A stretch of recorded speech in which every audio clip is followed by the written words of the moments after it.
Hello y'all, this is Red Flood, a mod for Hearthstone 4, where nobody won World War I. We will be playing as a country in West Africa, specifically Liberia. We have one national spirit at the start of the game, African-American migration, which provides a great boost to monthly population, but we lose stability weekly and suffer a debuff to war support. We only have one commander, and that is General Alfred Russ, while our army is the single Liberian Frontier Force unit. Starting the focus tree, we'll begin with our current problems, which upon completion will let us segue into a political path. For Liberia's military tech, we got up-to-date weapons and motorized, but we have no tanks or artillery, but we do have access to early fighter airplanes and the aircraft part of the tree. 10,000 man march. The nation is boiling from a number of issues, and immigrants from the US have rallied behind Marcus Garvey. Let's allow him to march on the Capitol and seize the government building, which will change our current ruling party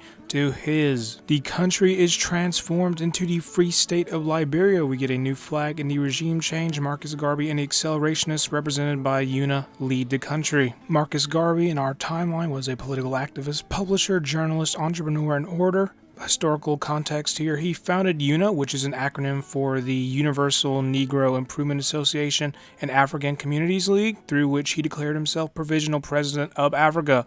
Ideologically, his ideas are known as Garveyism. This event lets the Poro societies revolt against Garvey and overthrow him, but let's choose the other option, where Garvey's reinforcements save the day, keeping him in power. That previous event secures our government and it completes the focus. Garvey takes over. The next focus we will be taking is God Bless Africa. In the eastern part of the continent, the aristocrats get a hold of Madagascar. Going down the focus tree, we'll start New African Enlightenment, and after that, New African Values, which will provide us with some decent national spirits. With those two done, we'll do New African Military to get some military factories. Then we'll go to Manifest Destiny Liberia Edition. The Ugandan commune in the east is at war with the United Kingdom. Good luck to them, since the British control a large portion of Africa and the relatively nearby Southwest African Protectorate is on their side. Over in North America, the Technocrat Party wins the American general election. And there goes the Ugandan commune. You can't say they didn't try. Moving to the center part of our political branch, let's put the dissenters to work, establish the Ministry of Public Enlightenment, and give wealth to the patriots. Our first target is the neighboring country of Guinea, so let's justify a war goal on them to retake a core state. Elijah Muhammad, the leader of the Nation of Islam, a rising force in Liberia, makes a speech, and our war goal is ready, so let's get this show on the road. Once we break through their initial defenses, we're going to have to rush to get to their capital of Conakry. While this conflict is taking place, let's go ahead and justify a war goal on Mali, so once this war is over with Guinea, we'll transition into fighting them instead. A wing of the UNA has become Comitiist, while another wing, the Sun Ra Orchestra, believe in creating, quote, cosmic music, a highly experimental form of jazz. Maybe even more factions will continue appearing in Liberia, but we will see. We broke through Guinea's lines, and now we're aiming to wrap around their capital and encircle the troops inside. A group calling themselves Pride of Liberia has developed among the local populace. They take inspiration from the Masons and certain white-hooded figures in the US and will serve as a counterpart to the indigenous Poro societies.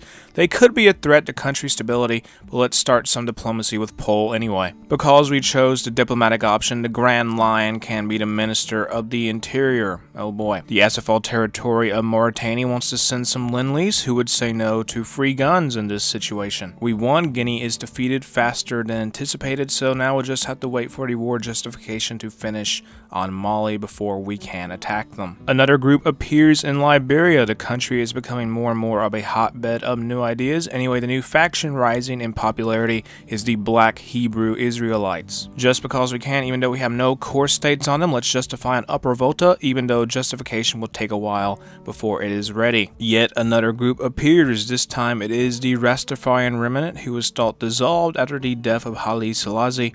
Liberia has become the most Rastafarian nation in the world, so let's protect the cannabis plant for religious use. We advance into Mali. Their soldiers are pinned down by our attacking force, so that gives us an easy path to their capital, Mahina. Mali lost. We'll annex them. They are a core state for us, so we'll reap some good benefits from this victory. Our manpower just rocketed up to nearly 6 100,000. I believe that's because, in comparison to the state of Liberia and Guinea, Mali's population completely overshadows the two, even if you combined their amounts. We just completed the filibustering in Africa focus. Because of that, an event will pop up for the nearby West African Federation. Let's justify on the Federation to retake a core state, then we'll unpause the game just to see what else is going on in the region around us. We still have that justification going on with Upper Volta, which is not finished yet, but it will be hopefully soon. We'll just have to wait, and then we'll just have to wait to attack. Oh, they attacked us? Well, let's just go on the offensive then. Honestly, I was surprised by their sudden war declaration, but we do have divisions on their borders, so it isn't the worst thing that could have happened. No one is blocking us from marching to their capital, but to the north, there is a bit more resistance. The enemy arrives in the southern province, but they have lost a battle in the north, so we'll just push through and take everything we can. We're besieging the city of Abidjan, but while this is happening, oddly enough, the Irish are just sort of watching the battle. In Central Africa, the Prussian Congo declared war on the Congolese Republic. The West African Federation loses, will annex it entirely, acquiring Ghana, Dahomey, Togo, and the Ivory Coast. We're ready to attack Upper Volta. The majority of their divisions are located in the western part of their country, so this war shouldn't be too difficult. That's over with. The Free State of Liberia is growing quite nicely. Our next target is the Acephile territory of Mauritania, because they should have given us more guns. Let's take a risk with the clash with Albion focus. We'll be demanding Sierra Leone from the United Kingdom, so let's see how they react. Because of the many factions in Liberia with differing beliefs, a violent civil war almost takes place, but Gari's militia enters Monrovia and stops the fighting. All the groups agree on a ceasefire to continue the peace in Liberia after being demanded to do so. Clash with Albion finishes, and the British just gave up Sierra Leone, and that's amazing since that will stop us from getting into a costly war we had a good chance of not even winning. It's been over 2 years since Marcus Garvey did the 10,000 men march and took Monrovia for himself. Looking around his surroundings, appearing like the Caesar of Africa, he loudly proclaims the Liberian people have stood up. Our conflict with the Acephile has started, and once we push through these initial motorized divisions, it will be an easy victory for us. Mauritania is no more, so our next enemy will be the Tuareg Niger Federation. In Liberia, you have access to different advisors depending on the country's ideology, but since we are accelerationists, let's talk about the historical background of the advisors real quick. Mami Damino was one of the highest ranked officers in the UNA. Next up is the Minister of the Interior. The Grand Lion is fictional, I think, but do say Muhammad Ali was an actor and political activist who became known for his African nationalism. Economy Minister William Henry Ferris was an author, minister, and scholar. He held the position of Assistant President General of the UNA. Foreign Minister Robert Lincoln Poston was an activist in the UNA, but he died at sea in 1924 as he returned from a UNA mission to Liberia. Posthumously, he was given the rank Prince of Africa. Finally, the head of government, Amy Jacques Garvey, was the second wife of Marcus Garvey, a journalist and activist in her own right, as well as a pioneer in the fields of journalism and publication. Our justification on the Tuareg Niger Federation is done, and checking in on Europe, Fiume is almost ready to invade Italy, which will not end well for the Kingdom of Italy. A monumental 3-hour-long movie was at last screened to an audience in Monrovia. This film is the first major motion picture of Liberia, and it is an out-of-this-world hit. The Kingdom of Italy is fighting all of the League Solar faction. Currently, we could join in, but it seems like a bad idea at the moment. If we even wanted to declare war, we'd have the potential enemy of the United Kingdom, and that would be their entire faction.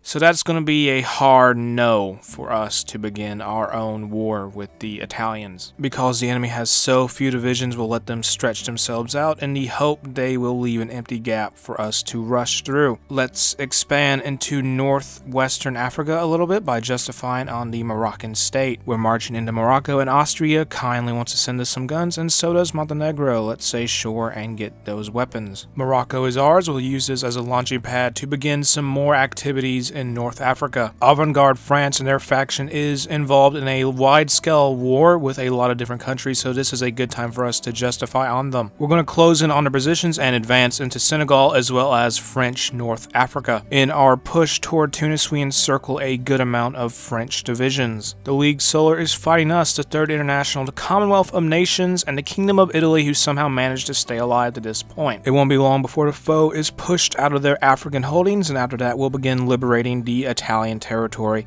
they control. The battle in Africa is practically over now. We just have to capitulate France in Europe. The peace treaty is concluded. We can see after this what the results are of this grand conflict. That is a big Germany, but we do have the Liberian puppet of Brittany, and we essentially took all of the French controlled areas in Africa. The video is going to stop here. If you enjoyed the mod, make sure to check it out in the description below.